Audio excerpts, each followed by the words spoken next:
But without further ado, we are spoiled today because we're going to have two keynotes. The first of which is Andy Ash, our current president of NSEAD.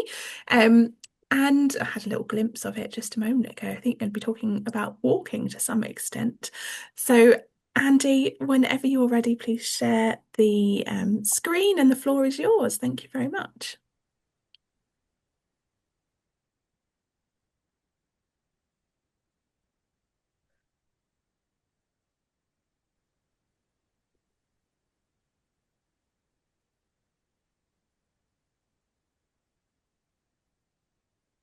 Okay.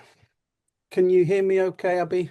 You see that? Is that nice and clear? Yeah, all good. We can see and hear you. Thank you. Brilliant. Okay, well, hello everybody. Good morning. And I suppose the first step that I'm going to take today is an announcement. Basically, I've been really excited this week about a piece of history that's just been made, which some of you may have missed with all of the war and misinformation and drama that's been happening in the world. The BBC announced a magnificent piece of news. I think it was Monday, that the world's longest coastal path is now officially open. The King Charles III England Coastal Path was approved by the government this week and now gives us all full access rights to 2,100 miles of our English coast, making it the world's largest coastal path, the longest coastal path. You can now walk around the entire English coastline. If you feel the need to go a little bit further, you can join up with the Welsh Coastal Path, which has been available for a while. And you can even get into Scotland because Scotland now has the right to roam. Well, it's had it for quite a while, the right to roam. So if you feel obliged and want to, you can walk around pretty much the entire UK coast. Now, this started back, some of you may remember Gordon Brown, one of our old Labour politicians and MP and Prime Minister. He started this all that time ago, and it's only just come to fruition. So a lot of people have been campaigning for this kind of access to the countryside, to space, for generations. And so I think it's significant in terms of a milestone. And so I welcome this announcement this week. I'm going to talk a lot about walking, and so that's why I thought it was quite nice to start with a kind of nice topical piece. And you can see that I live, from my background, I live at the coast. I live in Brighton. This is the picture I took off my balcony this morning for you. That's exactly what it looks like. It's not real time because it's about half an hour old, that picture. But you can also see on my slide that I've got a picture of the Seven Sisters in Sussex, the wonderful coastline just a little bit further along, which is now part of the South Downs is now the newest national park in the UK. So that just gives you a little bit of where I'm sitting and what I'm sort of looking at my window. So it might be helpful quickly to locate myself a little bit further in terms of the work and how I work, to give you some sort of context before I start to explore and navigate this topic. And the way I suppose this is going to help you is it kind of gives you a sense of my particular perspective, the lens in which I view things. I'm a practicing artist, and I find this core to my practice as an art educator and as a researcher. They are not separate for me. They are synergized and they are interconnected. I live and work in Brighton. And as I said this morning, you can see out my window, that's what we're looking at. I teach postgraduate art education at UCL, and my studio is in Portslade, and I belong to a artist cooperative called Red Herring. I mainly teach PGCE in art and design, so that's ITE, secondary art and design. I teach MA, museums and galleries. I teach MA, art and design education, and I lead really on the contemporary aspects of contemporary art, contemporary artists in education, which is kind of relevant to what we're going to talk about today. I also teach a little bit on the ED program, and previously I've done international teacher training and some consultancy. There are two interwoven strands to my practice as an artist, as a researcher, and as a teacher. One, art education, visual art practice as research, and obviously making. Two, transdisciplinarity, collaboration, and a dialogic approach. And I think this is important when I consider my own practice, my own relationship to creativity, my own relationship to making, and my relationship to teaching, which I hope in the next part I can start to unpack and you can see what I'm sort of making reference to. Now, I've been influenced by a number of great artist teachers, particularly John Baldessari, whose piece you can see on the screen now, Yoko Ono, Marina Abramovich, Martin Creed, and I suppose ultimately Joseph Beuys. It's the conceptual art, the relationship between making and learning. It's the ideas that are important to me. And you can see a kind of a homage on the screen that I've made to Joseph Beuys when I was running the Artist Teacher Network out of the Freelands Foundation in London. This is a kind of a collaboration between the Freelands at their old, excuse me, at their old Chalk Farm gallery, where we came together as artists, teachers, come together to support personal and professional development. And I sort of made this piece. I will not make any more boring art slash artists slash teachers. And that kind of created a really nice stimulus for our discussions to think about, well, what does that mean? What's that relationship? What does that have? What does that say about us? So I kind of put that one up there just to sort of set the tone for conceptual art. I advocate the importance of this kind of relationship to making art, making meaning, making understanding. And this to me is kind of fundamental. Not necessarily the material or the process like paint or clay, but it's the meaning making. And I use Beuys a lot because he talks about these relationships. He talks about these dynamics. And I think it's a good port of call for artists and non-artists to explore, to make sense of what artist teachers do. He's also associated with the term social sculpture. And social sculpture is a theory developed by Beuys in the 1970s, based on the concept that everything is art, that every aspect of life could be approached creatively. And as a result, everyone has the potential to be an artist. And social sculpture united a lot of Beuys's idealistic sort of ideas of a utopian society coming together with his aesthetic practice. And he believed that life is a social sculpture and that everyone helps to shape that. And many of Beuys's social sculptures have political and environmental concerns. And as you go through and see some of the work that I'm going to talk about, you'll kind of understand why that's important to the way that I operate. So I wanted just to cover a few things about that idea of being an artist, an educator, and a researcher, because I feel that I play many roles, and I've written about this a lot. And there's a link on the bottom there to a journal article where I try kind of unpack that a little bit more. But I find it quite fruitful to write about my practice academically, and I think that's kind of been helpful in sort of all sorts of ways when I articulate. I talk a lot about the artist as an educator learning in different types of spaces, and that's kind of important to me, whether that's indoor or outdoor. And predominantly, I'm going to talk about outdoor spaces, and this kind of relates to that idea of a space for dialogue, was something that I think is kind of key. As an educator, I engage with learners primarily through discussion and exchanging of ideas and experiences. There is evidence of a kind of a co-construction in the learning that takes place, whereby shared knowledge is generated, and I as the artist function as a kind of co-learner, rather than knowledge being transmitted from me in the position as a kind of an expert to those participants. I also promote experiential learning with an emphasis on giving the participants the opportunity to experiment in a supportive environment. Collaboration is key, and I have to involve others, whether they're other artists, academics, scientists, the public. All of this gets involved in my making. The most recent is I've been working with a charity called Sussex Bay, where we've been engaging the public in sort of climate and coastal awareness in the Sussex area. So I also, as an artist, recognize the value and the importance of collaboration within these projects. But I'm also aware that this is not always possible or even desirable. For many, some of the key issues include the extent to which the artist retains control over the process and the final products, and the final ownership of the work that is produced collaboratively. But I find it quite exciting. I find it quite interesting, but I appreciate that not everybody is as equally convinced. So I suppose the question then is how one records the collaboration as research, and how is one able to maintain that dialogue and keep that dialogue going. For me, to see the artist as a role model is also kind of important.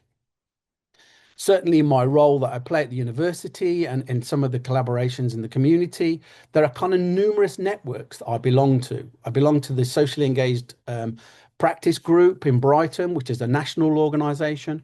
I belong to CVAN London, again, which is a national organisation. I belong to InSEA, and obviously I belong to the NSEAD. I have to say that because I'm the president. But I also, belong to and retain active participation in these kinds of communities. I like to embody a critical and conceptual problem-solving approach to making art, and this is how and why I perceive I'm able to engage with participants in the same way. I engage with sort of participants as a mentor or as a role model, as I suppose as well, in sort of three different interrelated ways. First, exemplifying a kind of profound level of engagement with my own practice.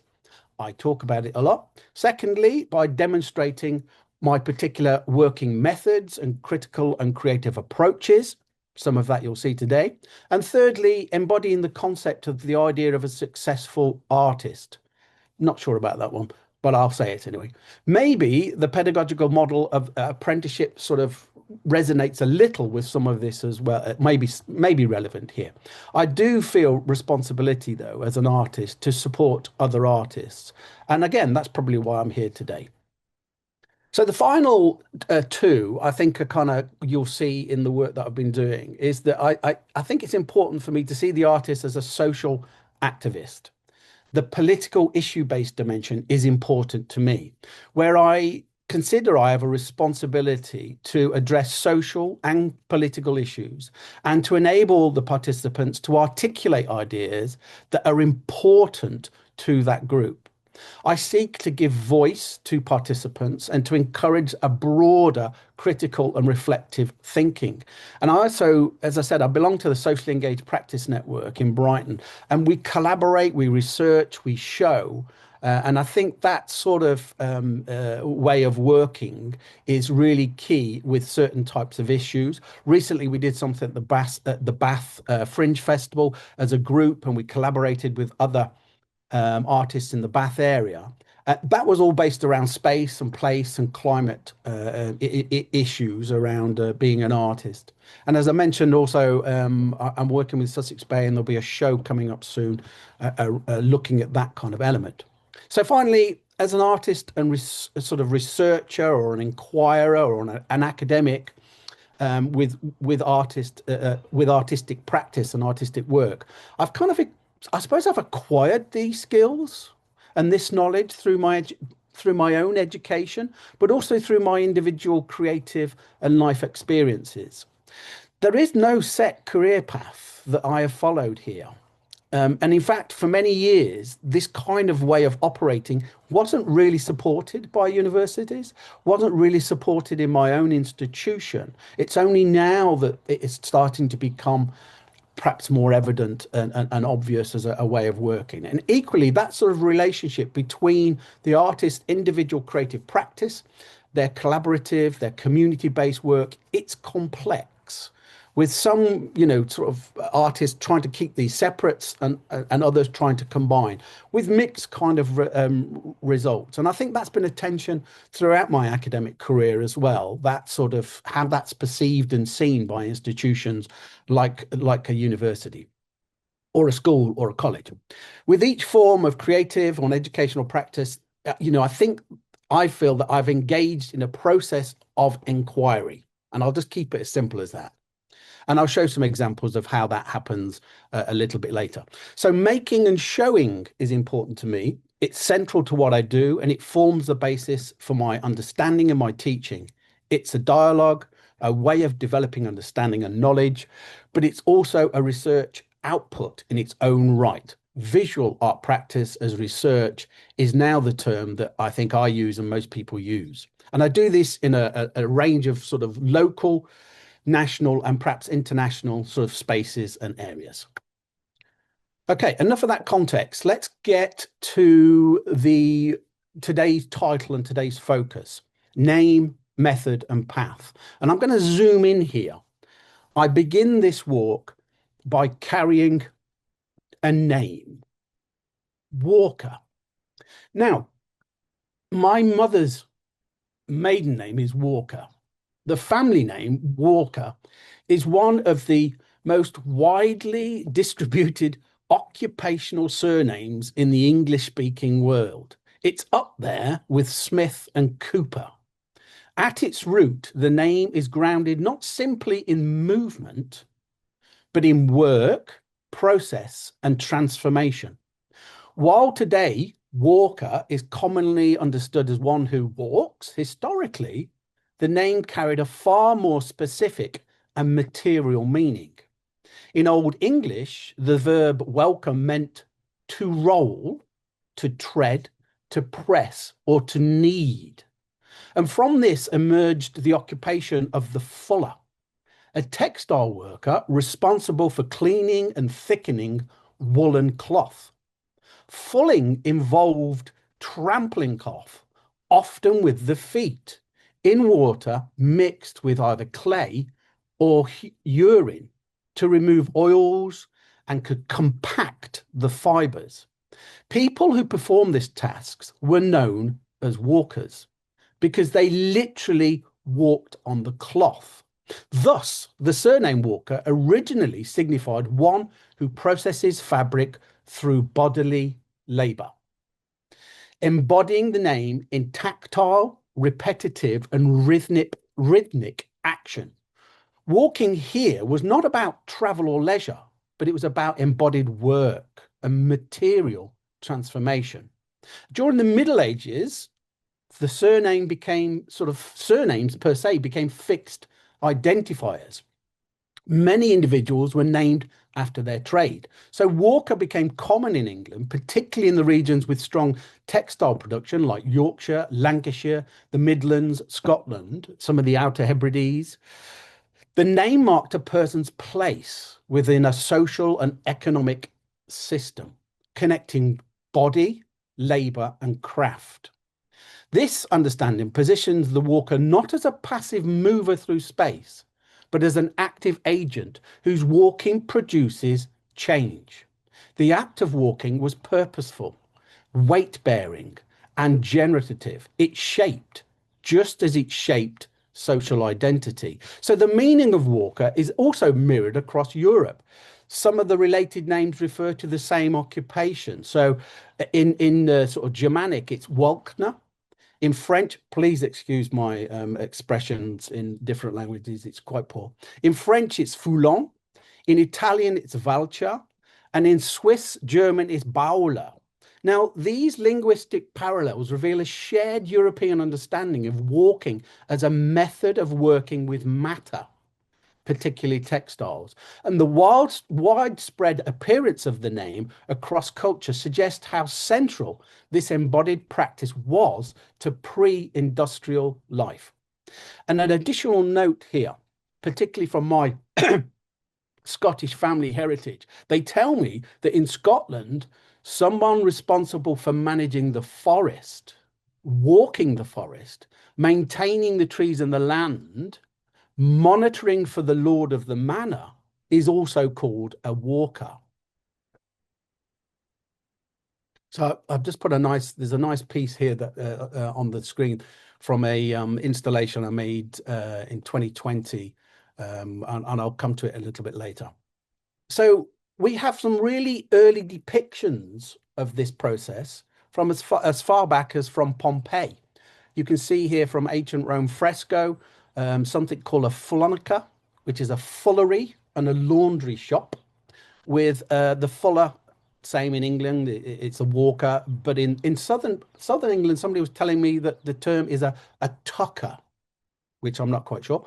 They're all textile workers who clean and thicken wool by walking on it. Yeah, so my key details about these textile workers include that there's a methodology here. Walkers would stomp on the cloth in large vats for hours, acting as human agitators to break down the cloth. The material, as I said, was sort of covered in stale human urine and earth to clean as an agent to clean. And as I said, the term echoes across different parts of Europe as using one's feet to trample, to work. And there's some nice, as I said, there's some nice examples there from Rome, where some lovely images there. I found some really nice images of people in ancient Rome doing these sorts of activities. I say I've got a little clip here, a clip of some women working cloth, not with their feet, but in the same manner. Even though most of this was sort of mechanized later on, you can still see some, and you can still find some communities maintaining that kind of tradition from the beginning of the last century. This piece was recorded in about 1941, and it's a group of women singing while finishing Harris tweed in the Outer Hebrides of Scotland. It's a kind of a little time capsule of a long vanished era. And there's some interesting things in it. I'll play it in a second.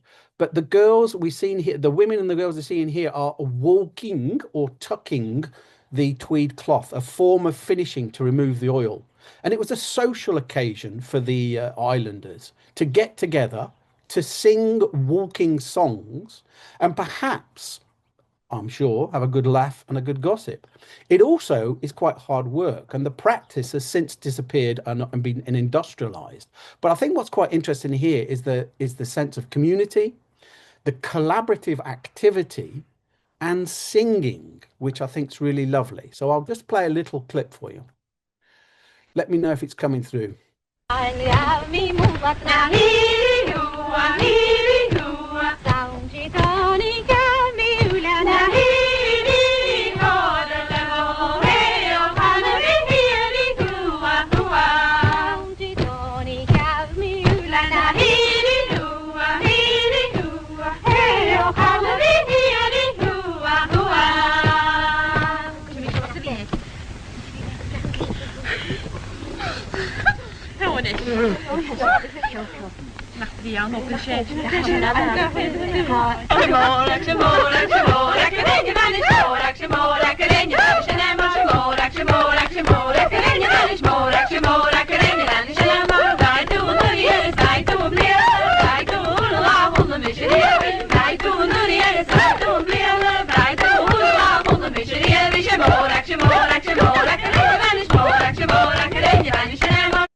Okay, I'll stop there.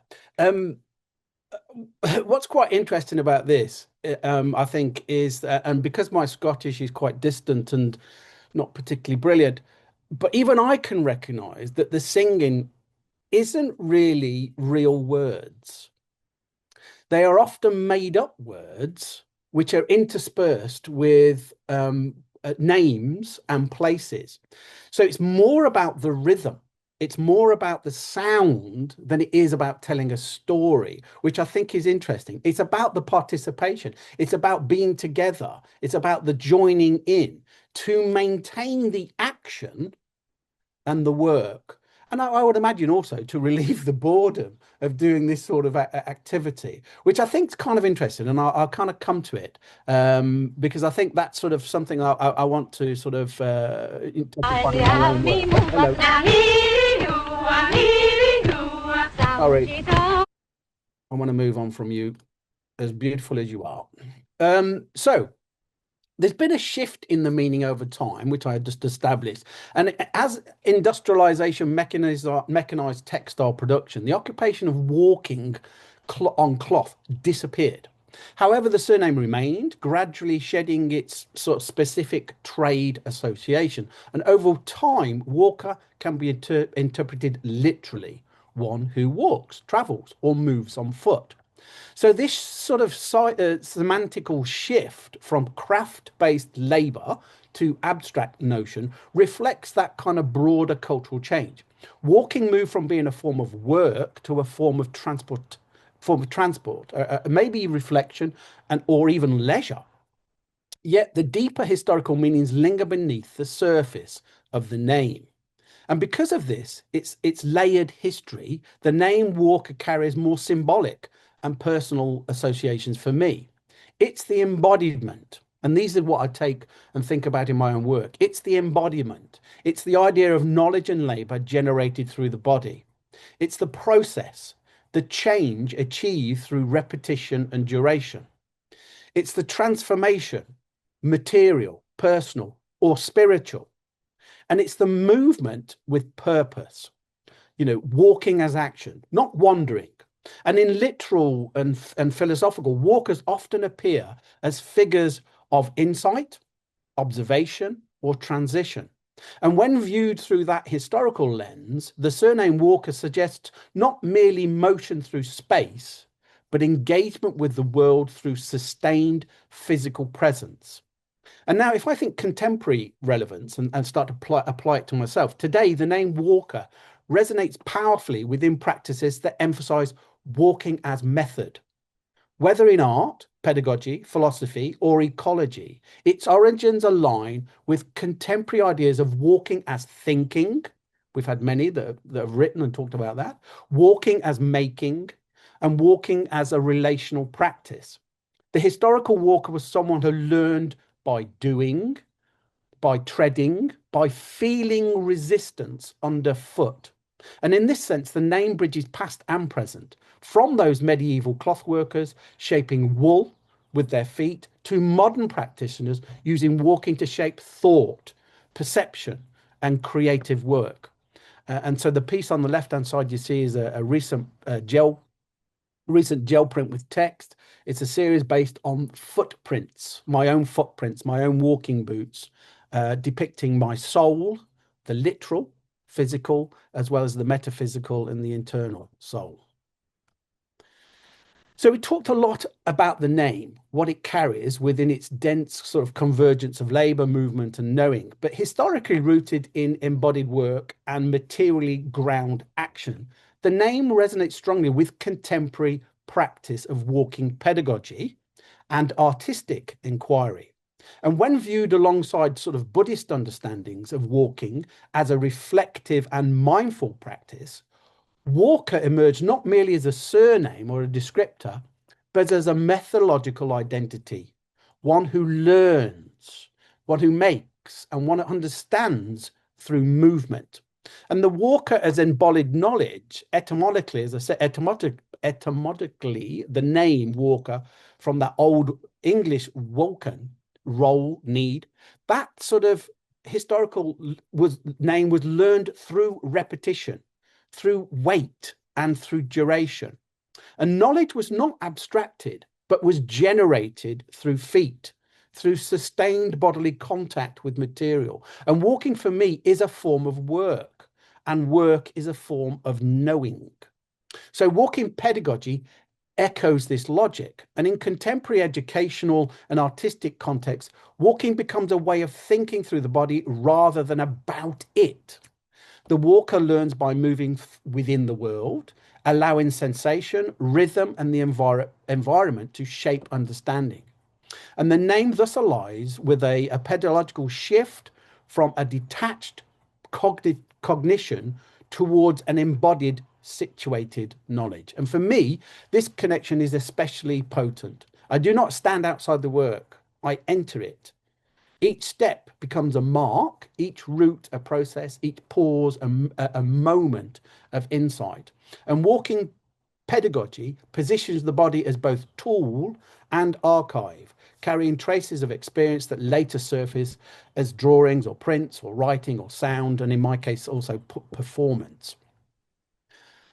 The print on the left is a piece I made while thinking about walking on the South Downs to the sea and along the River Ada, sorry, connecting with the earth, thinking about leaving no trace, move as if not to disturb the dust is something I've been thinking a lot about recently. And it comes from the Japanese Buta, the post-war dance movement that talk a lot about this form of slow and moving without impact.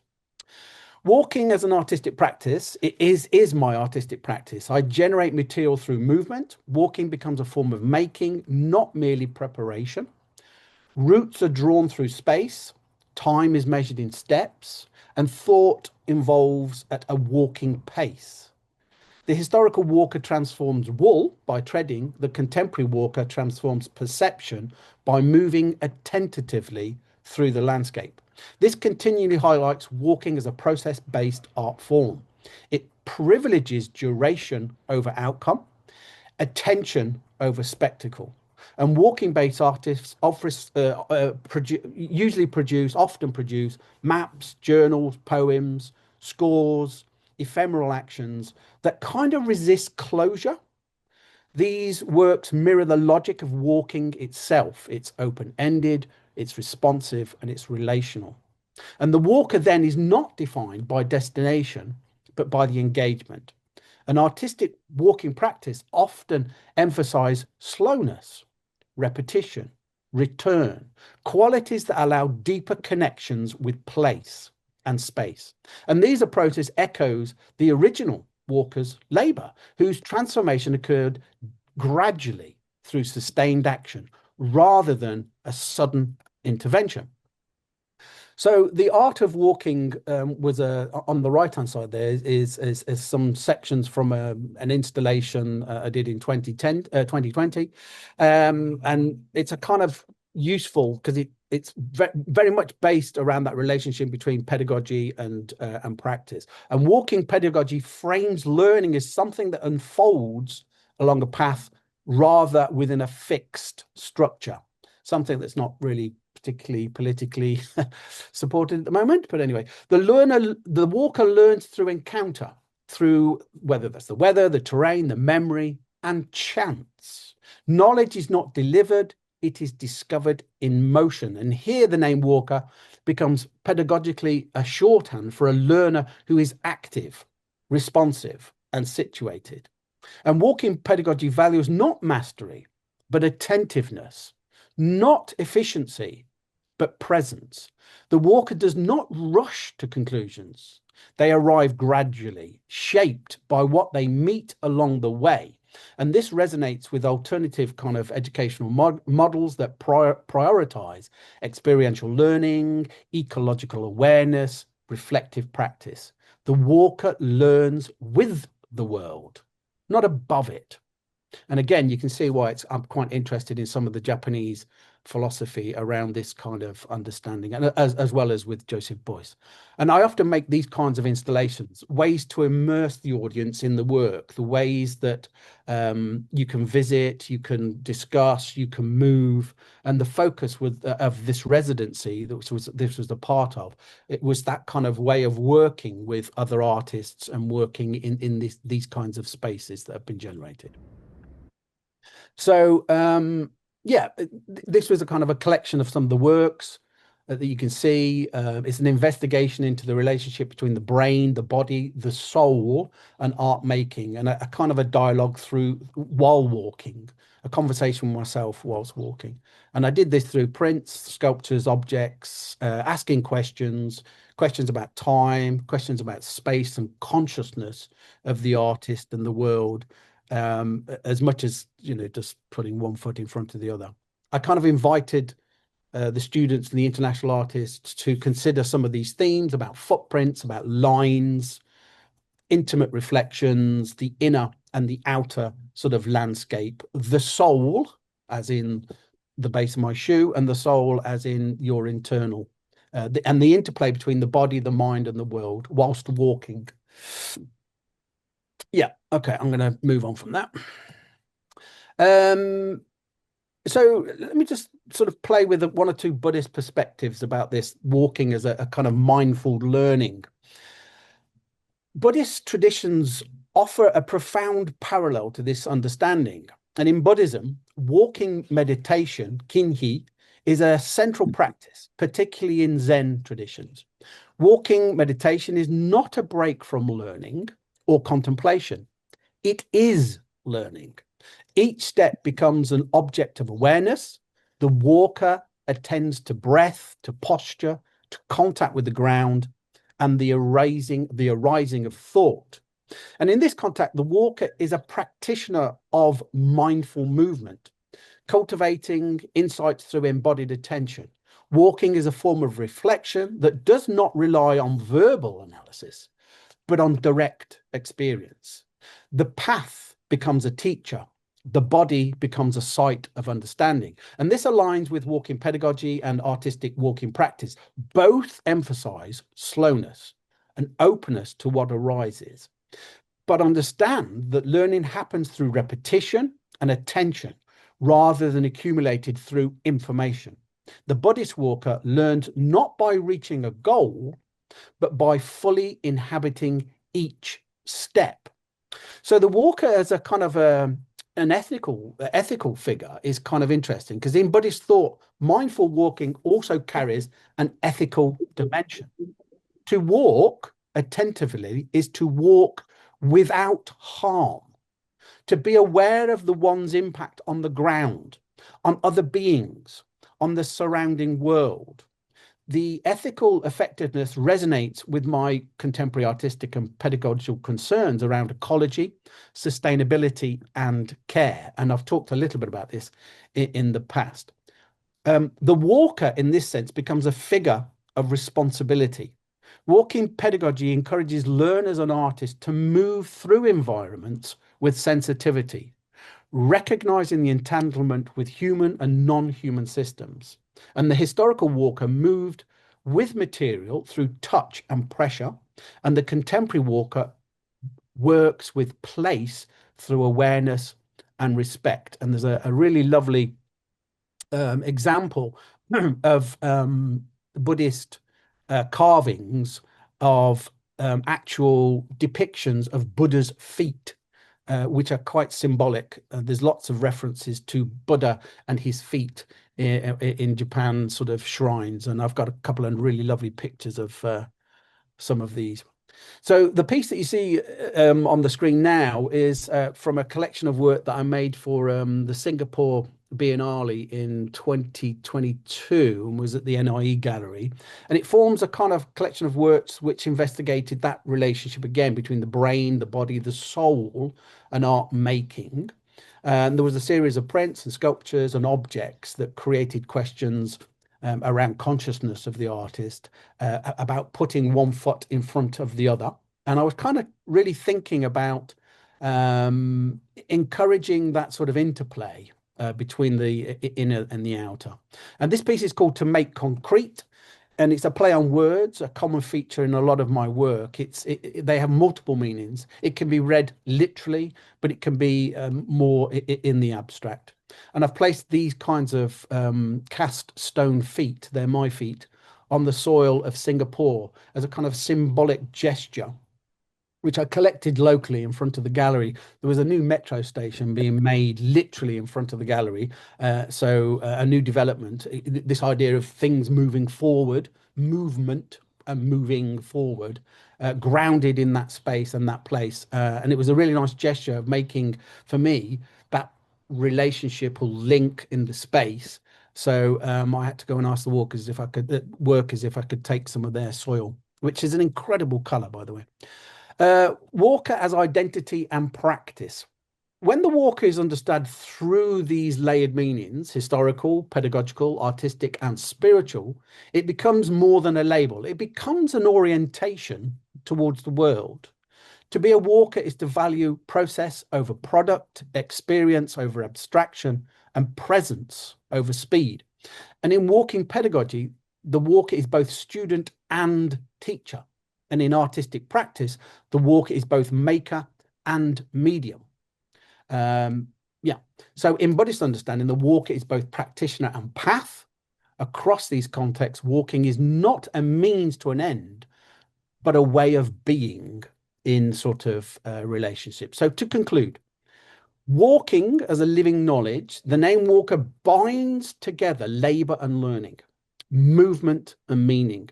From that medieval cloth worker shaping with their feet to contemporary artists and educators shaping understanding through movement, to Buddhist practitioners cultivating insights one step at a time. The walker embodies the lineage of learning through walking. And walking pedagogy and artistic practice revive the deep understanding of the name, returning walking to its role as generative, reflective, and transformative act. To walk is to engage with the world with the whole body. To be a walker is to know that understanding unfolds not in leaps, but in steps. Okay, so I'm just going to end with a few lighter things now, because that all seemed quite a lot to take on board. And so I've just got a few nice sort of pieces that just slow everything down a little and just get us to sort of perhaps contemplate. It's been 40 minutes. I said we'd talk. We've got 10 minutes for questioning. So if I just play a few clips and then we can stop. Is that okay, Abby? Are we still all right for time? Am I right that I'm saying that I've done You're 40 minutes? perfect for time. Yeah. Yeah, Okay. thank you. So I'm going to say end with a few pieces. This is actually going up at the end of this month. This piece is, and the next piece are going up in Worthing, in the on the seafront, on the beach near the pier. And it's going to be up for a year. It's an installation that I've been working on that's a soundscape. It's a sound piece.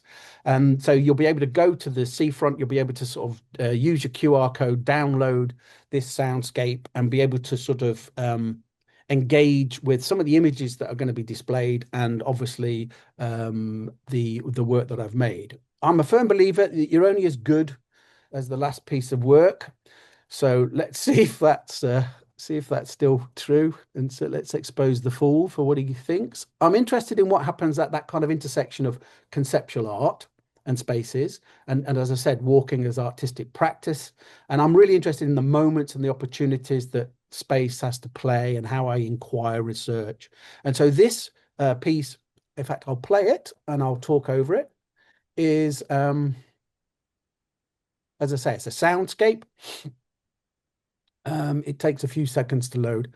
It's a soundscape. It's something that I've been sort of thinking a lot about using sound as I walk on the South Downs, as I go to sort of along the coast, and as I'm in the city of Brighton. I like the idea that it disrupts conventional notions of categorizing, questioning, challenging, re-imaging perceived norms. Often I use objects, as I've said, but I'm interested in the stories of some of the stories about exploitation, about money, about power, about control, and how these kind of highlight those not seen or not given voice. So this piece starts in a kind of a journey on Mill Hill, which is on the South Downs, and I recorded this at about 3:30 in the morning. It's pitch black. I got up there on my bike and I'm sitting in the woods and in the trees on the top of Mill Hill, just recording the dawn chorus.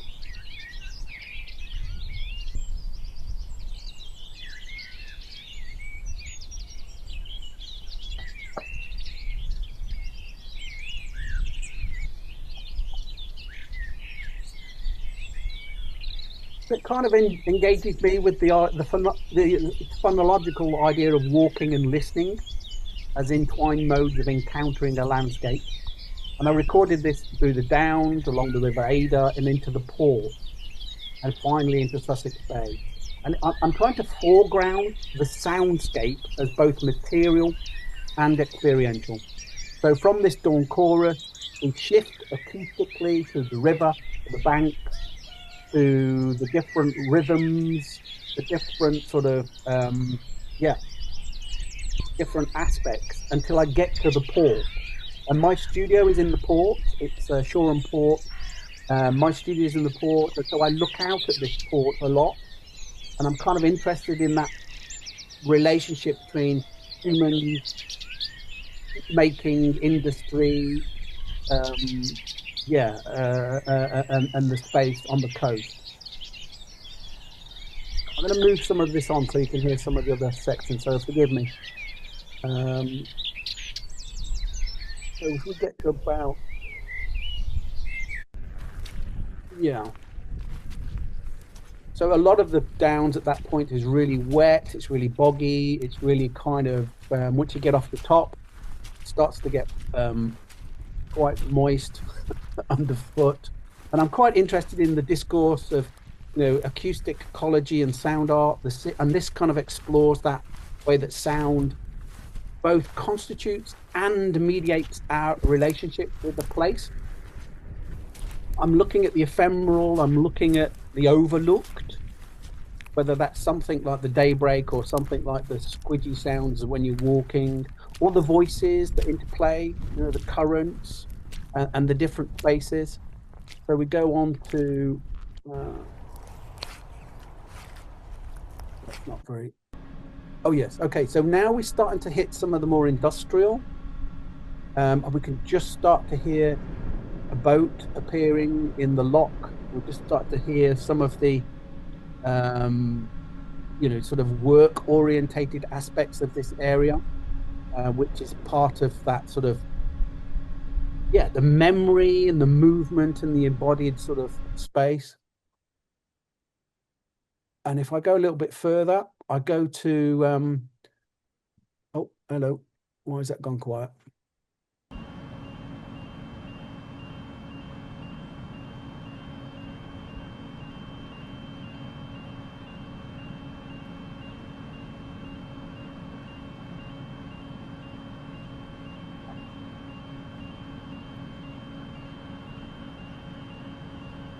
Yeah, I'm quite interested in the way that the recordings trace not only the audible environment of the downs and the river and the port, but also the ways in which place continues to echo within us long after I've walked, after I've finished the walk and I've been, there's still this sort of residue that I'm kind of interested in and thinking about. And if you go a little bit further on the coast, there's two very large windmills generating electricity, which make some fantastic sounds and really intriguing. Just listening to energy being made is kind of intriguing. And then you get to the coast, and I'll finish with a little. We'll finish with some sea.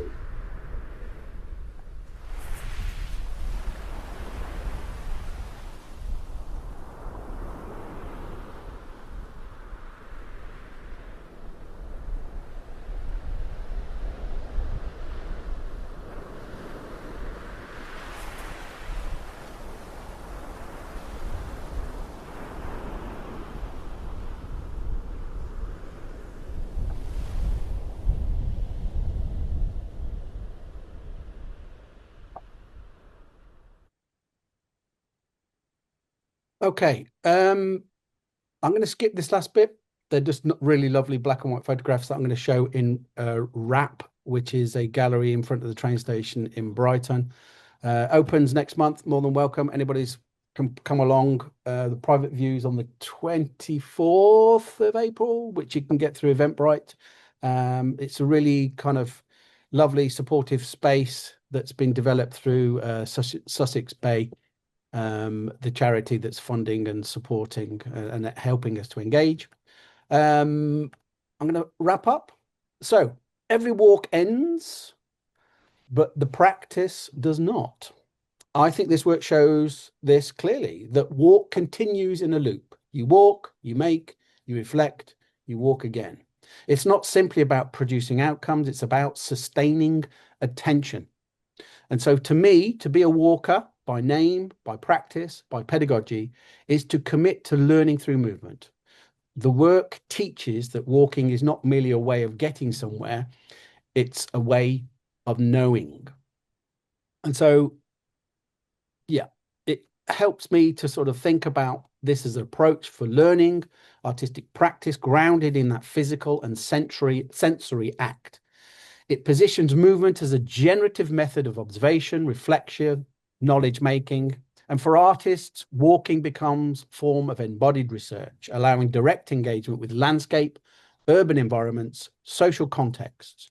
Through attentive movement, artists knows patterns, stories, material qualities that remain invisible from static positions or when you're driving past at 30 miles an hour. The pedagogical framework emphasizes slowness and duration, encouraging practitioners to tune into temporal rhythms and environmental shifts. It supports the relational and participatory forms of art, where shared walking fosters dialogue, collective exploration. So, walking can be a critical practice as well, revealing spatial inequalities, ecological concerns, and political structures embodied in everyday routines. By integrating body, mind, and environment, walking pedagogy expands creative processes, offering artists a versatile method for generating ideas, understanding place, developing works that reflect lived experiences. So that's it. I'm done. Thank you very much. I've put my Instagram and website up there. I blog on the website monthly, and Instagram, there's usually some work coming out. So please feel free to have a look. And I'm always happy to answer any questions or hear any thoughts. So please feel free. I think we've still got a few. We've got a couple more minutes. Thank you so much, Andy, for that. Fascinating. There's a lot going on in the chat. So if you've got a couple of moments post presentation, it might be worth going through there. Sophie posted a lovely comment, but I'm just going to summarize the end of it, which is do you think the reduction in walking, especially since COVID, is reducing individual and collective agency? Mm, that's really interesting. Don't know. I actually saw an increase in walking during COVID, where I'm sort of based, because people wanted to be out. People were desperate to be out. And along the seafront, you saw a lot of people trying to connect again with spaces, trying to connect again with the simple enjoyment of being outside. So possibly a bit of both. Was it Sophie, did you say? Yeah. Possibly a bit of both, Sophie. I think fundamentally we've become a bit lazy and a bit static post COVID. I think during COVID, I think people were getting up and at it a bit more. Wonderful, thank you. And there's some really interesting discussions about women and walking and safe spaces as well. So Yeah. yeah, like I say, Andy, if you do have a moment, Yeah, definitely yeah, have a look. Yeah, yeah. we'll capture the chat anyhow. We now are coming up to our first comfort break. So perhaps we take a leaf out of Andy's book and we go for a quick walk. That might, even if it's just around your own vicinities. Um, After the break, you will magically appear into your parallel sessions.